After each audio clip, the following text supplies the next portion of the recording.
Bonjour.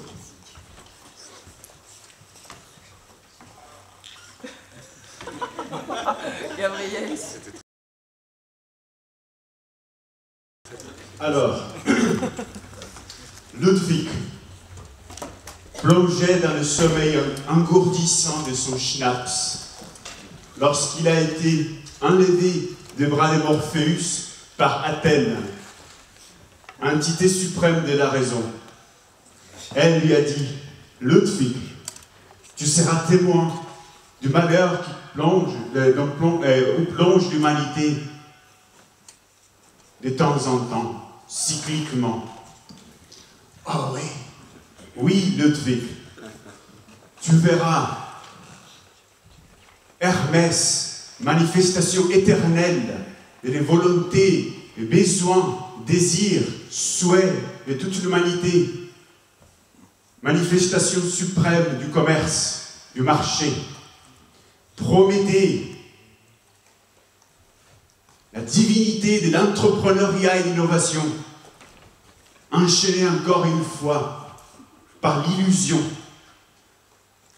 qui a été apportée par Eris, déesse suprême de l'interventionnisme.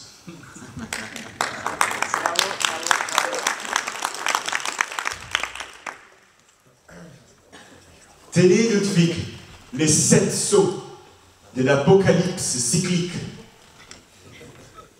Premier saut du boom, parce que je suis une déesse autrichienne en fait.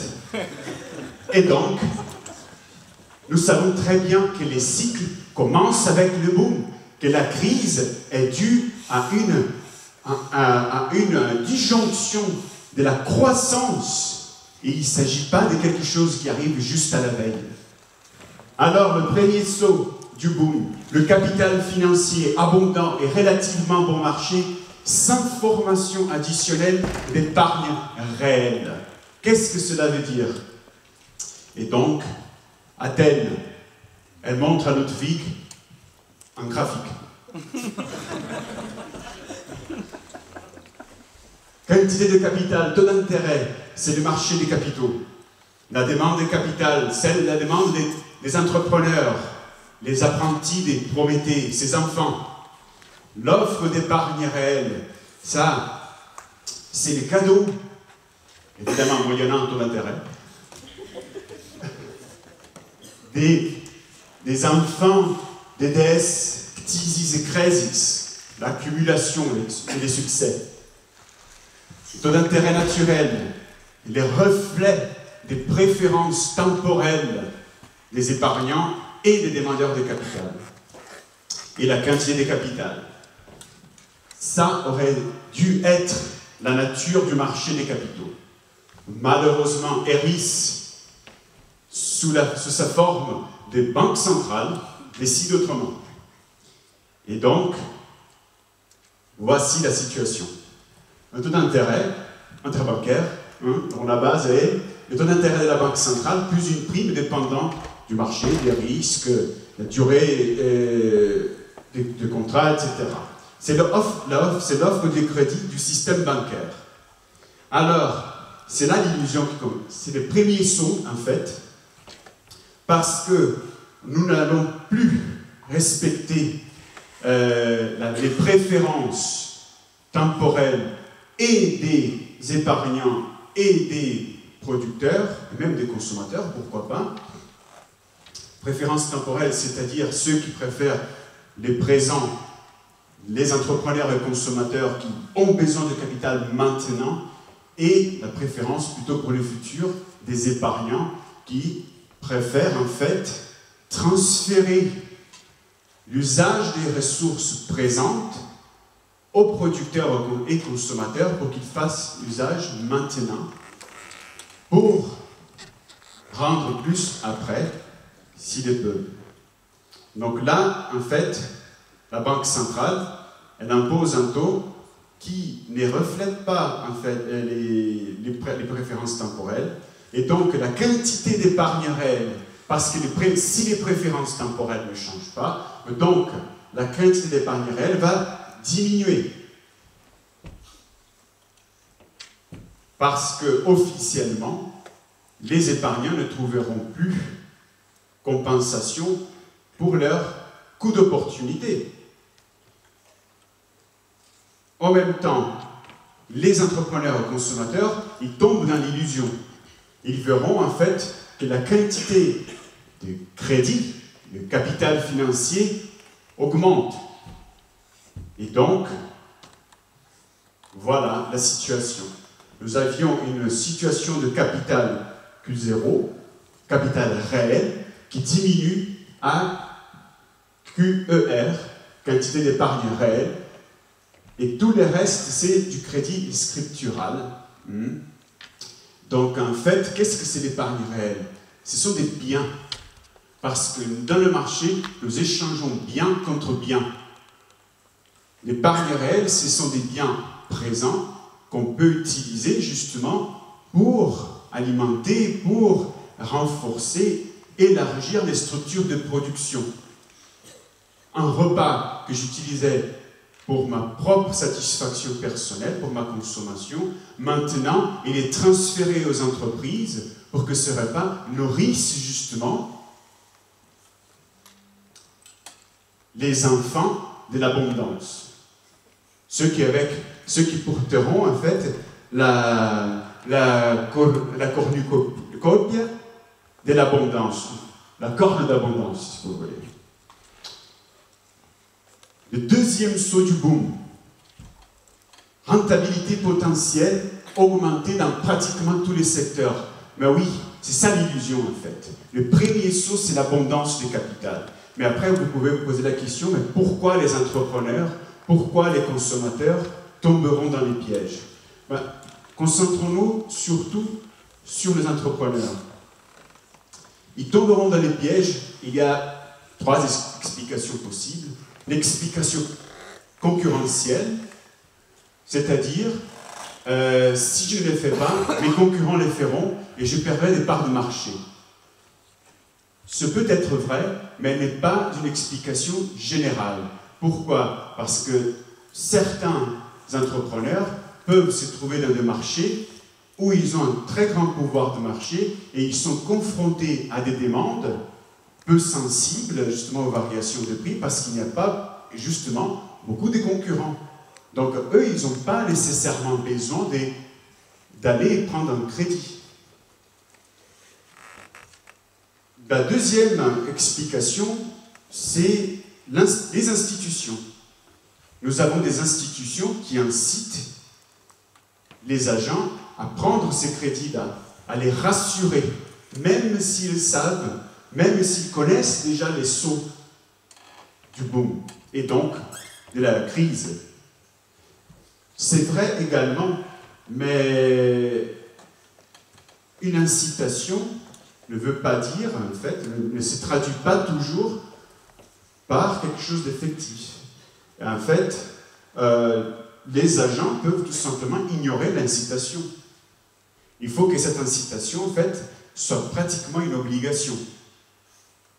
Par exemple, des réglementations bancaires, qui vont justement obliger peut-être les banques à prendre de la dette publique pour pouvoir après, comme a été bien expliqué hier, se financer auprès de la Banque centrale. Moi, je préfère une explication un peu plus générale, une explication entrepreneuriale. Même si on sait qu'est-ce qui va se passer après, on va tomber dans le boom. Parce que c'est trop beau. C'est délivrant. Imaginez, on va falsifier les calculs entrepreneuriaux. Peu importe si vous avez l'équipe la plus professionnelle d'analystes financiers ou si vous, en fait, détenez vos tripes, tout simplement. Peu importe, vous allez tomber. Pourquoi? Alors, voyons. Si vous êtes un pro, vous faites attention à l'analyse technique des rendements, etc. Mais justement, par exemple, on parle de payback, c'est-à-dire période de remboursement. On va parler, par exemple, des périodes de remboursement escomptées. Nous allons parler aussi des valeurs présentes nettes, actualisées nettes, pardon. Je traduis de l'anglais. Oui, parce qu'Athènes est venue me voir en anglais, en fait. Donc, et quel est le point commun? Après, nous avons l'indice de profitabilité, nous avons les taux de rendement, des rendements internes, les taux de rendement internes modifiés. Il s'agit des 6 outils d'analyse financière que les entreprises utilisent pour évaluer des projets d'investissement. Et évidemment, ils ne choisissent pas un seul critère d'évaluation, ils utilisent une combinaison de ces critères pour évaluer les projets. Essentiellement, comment se présente-t-il? Je n'expliquerai pas là à chacun, mais vous allez trouver les points communs. Donc vous avez les paybacks escomptés, c'est tout simplement les flux d'entrée, flux de trésorerie qui entrent pour une entreprise, qu'on va actualiser. On va ramener au présent. On va escompter les futurs. Pareil pour la valeur actualisée nette. Le tri, c'est aussi une actualisation. L'indice de profitabilité, comme vous voyez, utilise les calculs de Vann. Et les taux de rendement internes modifiés utilisent également la Vann. Et quel est le problème de la Vann? Regardez bien, dans la formule, flux de trésorerie divisé par le facteur d'escompte, d'actualisation. Et dans ce facteur, on trouve les taux d'intérêt du marché. Taux d'intérêt que, dans la présence d'une banque centrale, est complètement artificiel. Là, vous voyez la fraction. Si les taux d'intérêt baissent, et c'est ce qui arrive quand il y a une expansion du crédit, alors, évidemment, les numérateurs seront moins lourdement affectés par les dénominateurs. Autrement dit, des projets qui étaient estimés peu rentables auparavant, ou pas rentables du tout, deviennent rentables soudainement.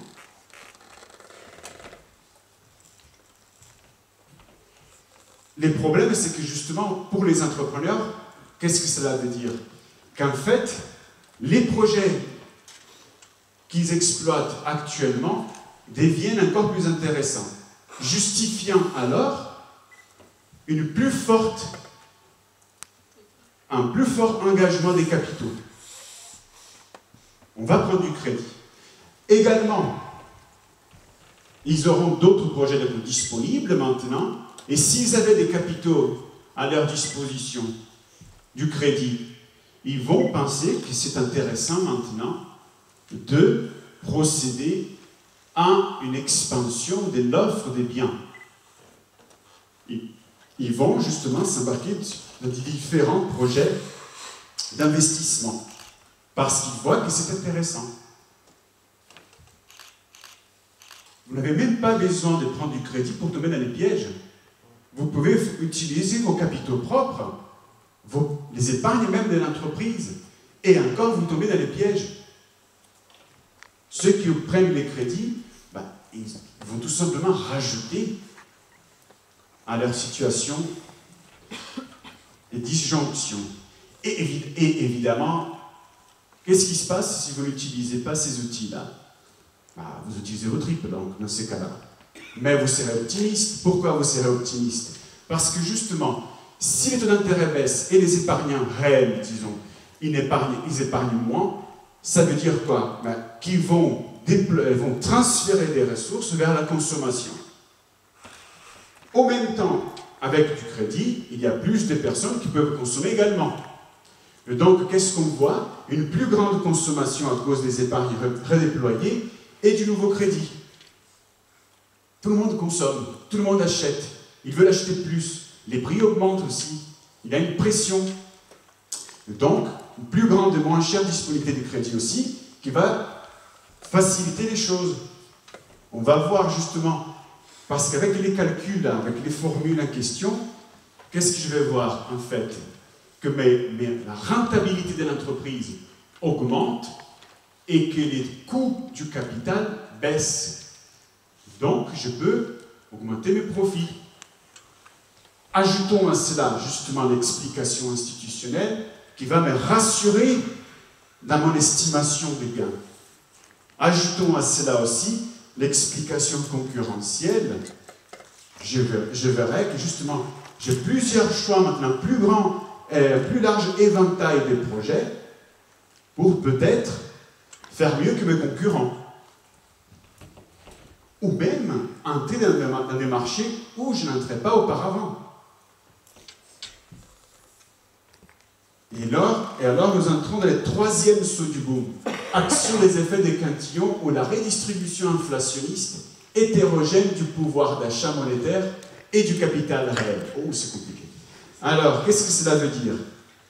Premier aspect, les nouvelles injections monétaires donnent un pouvoir d'achat monétaire initialement plus grand aux premiers récepteurs de ces injections. Second aspect, au fur et à mesure que les nouvelles injections sont dépensées et circulent dans l'économie, les prix augmentent de façon hétérogène selon les dépenses de chaque agent, selon les marchés où il entre, en détriment des récepteurs tardifs de ces injections. Essentiellement, c'est ça. Vous avez des injections monétaires, vous avez les non-récepteurs de ces injections, et vous avez les récepteurs de ces injections. Les non-récepteurs réduisent leurs dépenses. Pourquoi ils vont réduire leurs dépenses? Parce que justement, si moi j'ai plus de crédit, ou alors j'utilise plus de capital, j'ai plus d'encaisses disponibles pour justement, si besoin, concurrencer les non-récepteurs en augmentant les prix des biens dont j'ai besoin. Et de cette façon, j'ai les avances du marché. Et voilà justement l'intelligence des cantillons au XVIIIe siècle. Et Ludwig von Mises qui a justement repris cette théorie qui était pratiquement abandonnée, c'est que justement ces déploiements des dépenses monétaires se traduisent par un effet réel.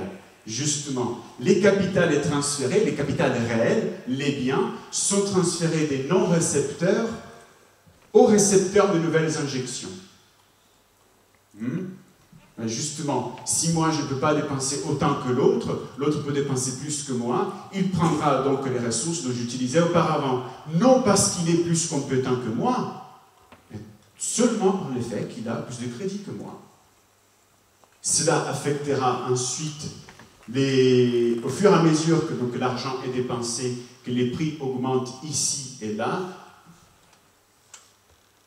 les récepteurs tardifs verront que leur pouvoir d'achat est de plus en plus grignoté jusqu'à ce qu'à la fin, les prix ont augmenté partout.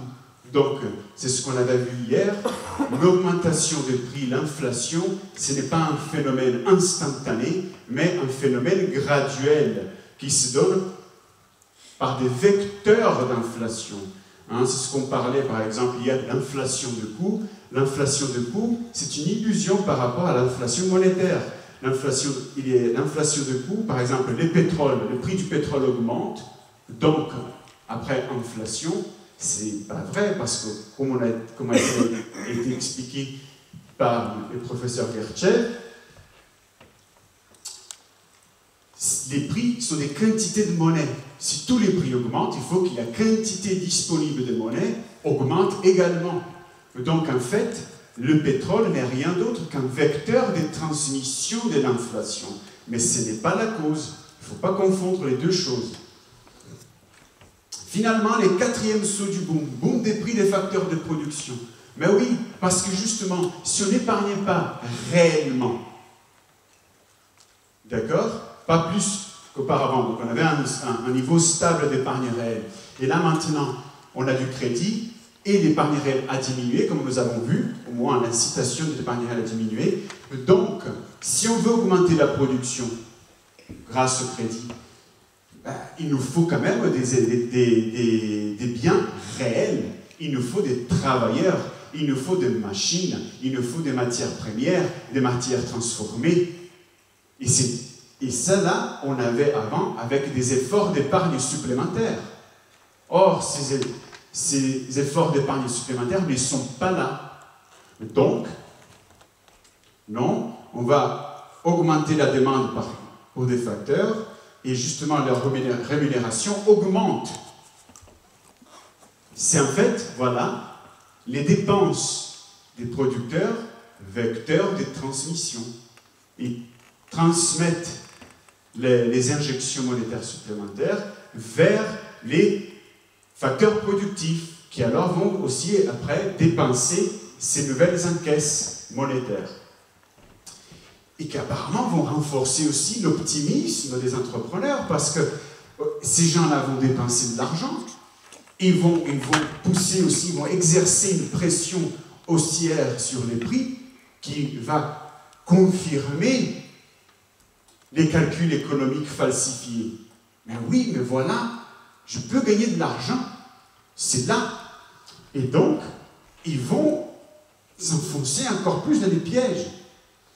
Alors, les prix, évidemment, parfois on voit, mais les prix n'augmentent pas trop.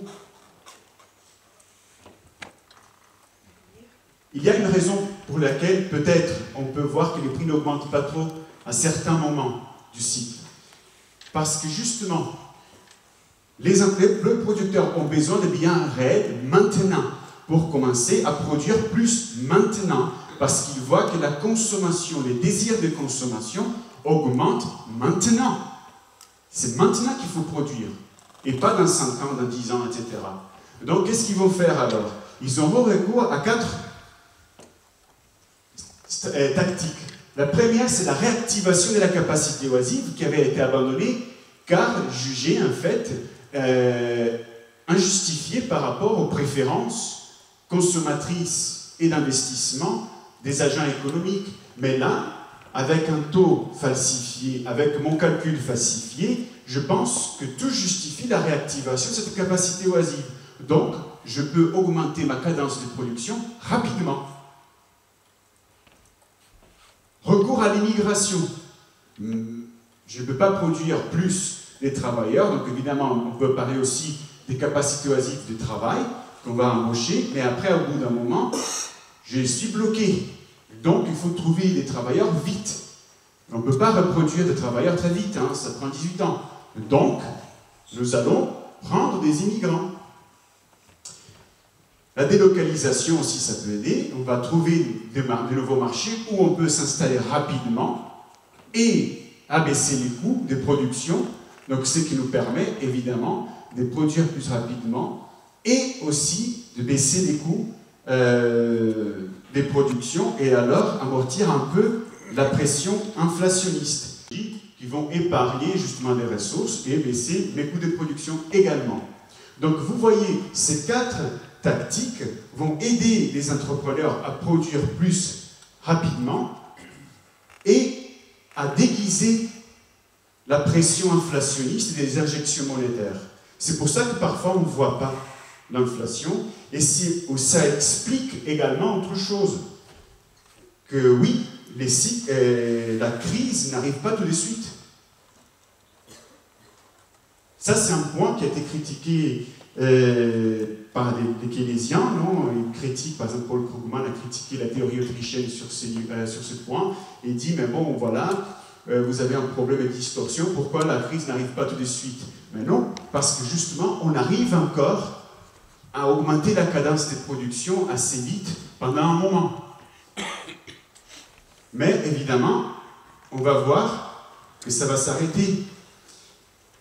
Finalement, les 5e sauts du boom, c'est les thèmes centraux en fait, de cette présentation. C'est la formation des bulles. Mais les bulles, ce n'est rien d'autre que l'inflation. Mais on l'appelle bulle. Parce qu'on réserve normalement les mots inflation uniquement quand on voit des inflations des prix des biens de consommation. C'est une tradition de la presse, même du monde académique économique. Mais l'inflation, si l'inflation c'est la hausse généralisée des prix, il faudrait inclure également des actifs financiers. Et c'est justement ça. Qu'est-ce que les spéculations? Les spéculations, c'est l'harmonisation du marché en fait. Ce n'est pas quelque chose de mauvais, c'est quelque chose de nécessaire.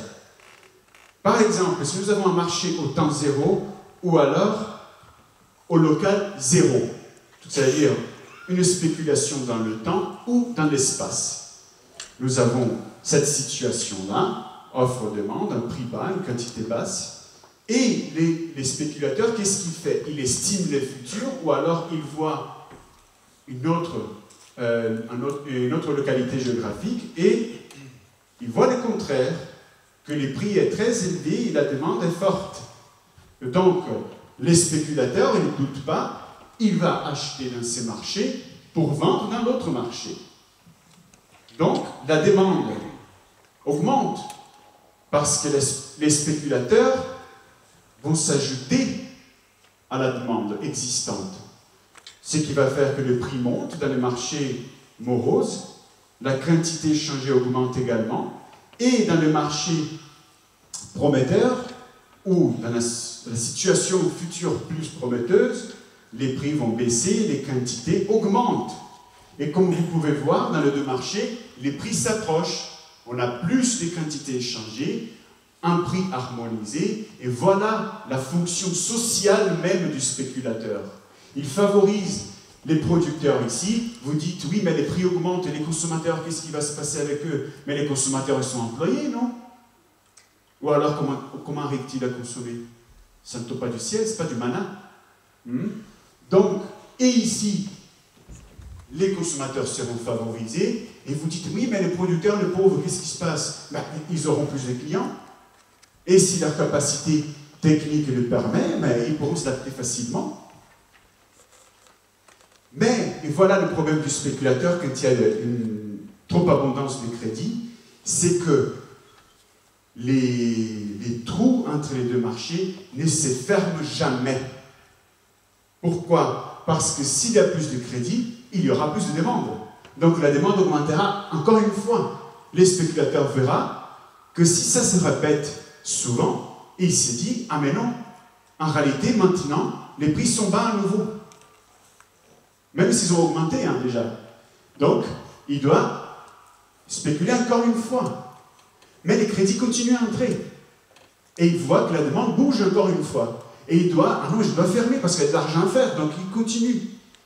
Et il va prendre de plus en plus de crédits et des capitales réels aussi, parce qu'on confond les deux choses. On ne peut pas distinguer entre capital réel et crédit une fois que tout ça circule ensemble dans les marchés. Donc, oui, parfois les spéculateurs seront amenés à prendre des ressources réelles non pour la production des biens et services, mais tout simplement pour essayer de fermer les trous. Le marché de l'immobilier, c'est clair, hein? Sixième saut du boom, les marchés financiers surperforment largement, relativement au marché des biens et services. C'est-à-dire, plus on voit ces promesses de spéculation, ça veut dire qu'il y a des gains qui ne cessent pas d'augmenter dans les marchés financiers. Ajoutons à cela le fait que les entreprises essaient d'augmenter leur production, elles s'endettent de plus en plus. Donc les risques de défaut des entreprises augmentent.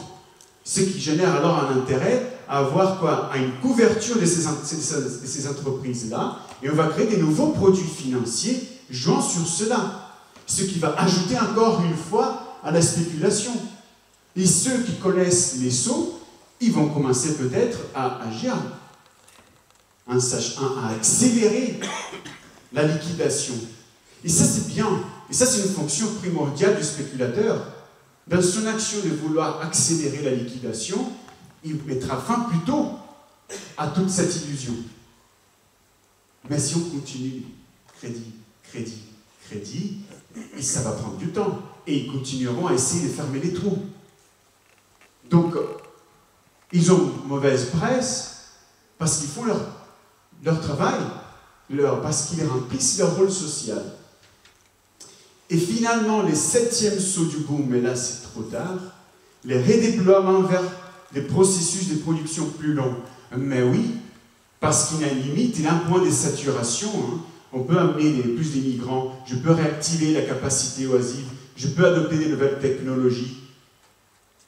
J'ai oublié quelque chose. Et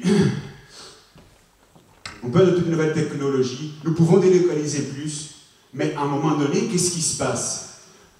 Les immigrants les travailleurs dans les marchés délocalisés, les nouvelles technologies et des capacités productives, tout ça s'est traduit par des biens réels. Rappelez-vous, ces biens réels se forment trop lentement. À un moment donné, oui, c'est vrai, on veut consommer plus de téléphones portables, on veut consommer plus d'Internet, on veut consommer plus de ceci, cela, mais vous avez besoin d'énergie. Et si vous êtes arrivé à la capacité pleine, il vous faut faire quoi alors? Construire de nouvelles usines. Je veux plus de vacances, mais alors il faut plus d'hôtels. Je veux plus de maisons, donc il faut construire plus. Mais là, ce n'est pas instantané. C'est 5 ans, 10 ans, 15 ans, 20 ans. Mais tout le monde veut ça maintenant. Et pas dans 15 ans, 20 ans, etc. Mais les producteurs ne peuvent rien faire. Ils n'ont pas le choix, c'est physique. Hein. Ce n'est pas quelque chose de purement virtuel. Les problèmes sont réels. Ils ont besoin de produire maintenant avec des vrais travailleurs, avec des vraies machines, avec des vraies matières premières. Et tout cela manque. C'est pas que ça manque, c'est pas une rareté du genre « Ah non, c'est terrible, tout a été détruit ». Non, ils sont arrivés quand même à produire plus de matières premières, plus des voitures, plus de machines. Mais écoutez, ça prend du temps. Produire une voiture à la cadence de production et tout ça, mais c'est quelques mois quand même. Et les crédits, on les crée vite fait. Les gens dépensent l'argent en quelques secondes. La pression consumériste, elle arrive trop vite. Et les producteurs ne peuvent pas accompagner. Donc vous voyez la disjonction entre les marchés, disons, virtuels et les marchés réels. À un moment donné, les liens entre les deux vont se rompre. On voit que justement, quand les marchés financiers surperforment les marchés réels, mais ça c'est des signes que quelque chose va s'éclater. Pourquoi? Parce que ce n'est pas possible. Les marchés financiers, c'est des titres fondés sur le capital réel. Si les titres du marché financier gagnent de l'argent, c'est parce que des gains réels ont été créés dans le marché des biens et services. C'est logique, il n'y a pas d'autre explication. Je suis désolé. Si vous pensez alors qu'on peut vraiment gagner énormément d'argent dans le marché financier en détriment du marché du secteur productif, non. C'est des signes de l'anormalité de la structure productive même. Ce n'est pas un signe de développement, comme beaucoup pensent. Et donc, quand on verra que je n'ai pas assez de ressources, je dois alors, c'est inévitable, adopter des processus plus longs, construire une usine qui va être prête dans 15 ans. Je dois construire une nouvelle usine de voitures qui sera prête dans 3 ans. Un nouveau bâtiment pour augmenter la surface de l'école qui va être prête dans 1 an. Mais tout le monde veut des choses maintenant. À un moment donné, on verra qu'on ne sera pas capable de payer nos créanciers, nous ne serons pas capables de générer les flux pour justement remplir nos bilans, pour nous couvrir. Et donc, qu'est-ce qui va se passer? On déclare forfait. Et c'est là que les banques sont affectées. Les cycles, la crise la crise ne commence pas par le secteur financier. La crise est réelle. Les banques entrent en crise parce que les clients n'arrivent plus à payer, parce qu'ils n'arrivent plus à générer des ressources réelles pour payer. Les banques parfois voient ça un peu avant. Elles essayent de justement couper les vivres, les crédits, mais c'est pire, ils annoncent la liquidation imminente. Et donc, après, c'est là que la crise arrive. Bon, je n'ai pas pu expliquer qu'en fait, toute cette explication arrive à intégrer même les théories keynésiennes et monétaristes, parce qu'en fait, ils voient que quelques sauts, mais pas tous. Là, nous avons la révélation complète. Et là, Athènes pose encore une fois Ludwig dans le bras de Morpheus et elle le laisse en larmes parce qu'elle sait très bien qu'il va tout oublier après. Merci.